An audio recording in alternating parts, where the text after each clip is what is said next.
Hi, and welcome to week 49 of the Monologue Project. This week we have This Wide Night, written by Chloe Moss. The character is Marie. Thank God it's not just about a boy. So many of these pieces are about needing to find love and this, that, and the other. So this is just about kind of how we tend to compare ourselves to other people, usually not favorably.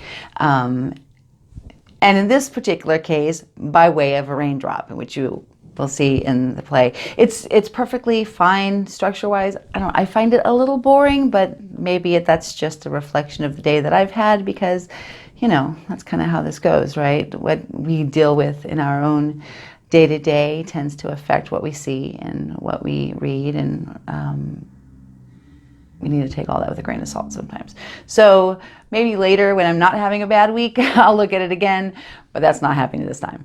So all that said, this is Marie from This Wide Night, Chloe Moss. I used to do this thing when I was little. Raindrop racing. I'd fix on two drops. One would be me, and the other would be any kid in school who was doing all right, like if they had a nice mom and dad, or a nice house. Mostly it was Charlotte Hughes, because her mom worked in Craig's and put cream cakes in a packed lunch. Sometimes mine wanted to stop and hang on to another raindrop, and I'd imagine that was when I went to stay with Auntie Barbara or Mr. and Mrs. Dent or Sam and Jason's, and then it'd separate and roll down to catch up with Charlotte Hughes.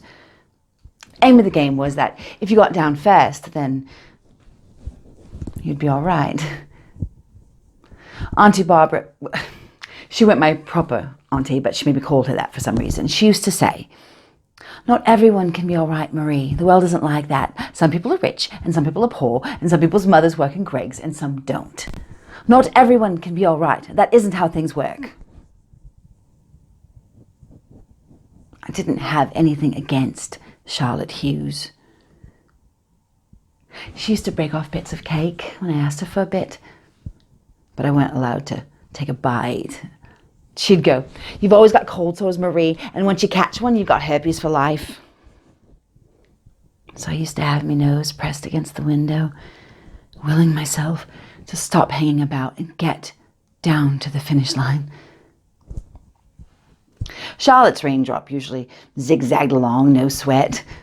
But if she did brush against another one, I'd reckon it'd be something nice, like popping by into a friend's for tea, and then she'd be on her way, holding one of them party bags with flumps and fruit salad chews in it.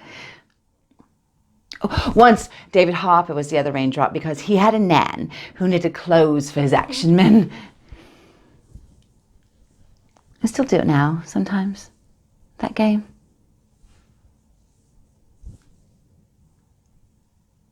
Lorraine? Lol.